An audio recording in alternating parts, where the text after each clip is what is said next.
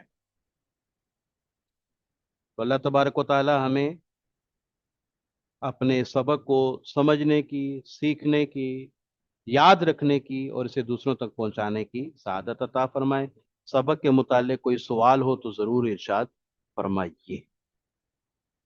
وآخر دعوانا ان الحمد للہ رب العالمین۔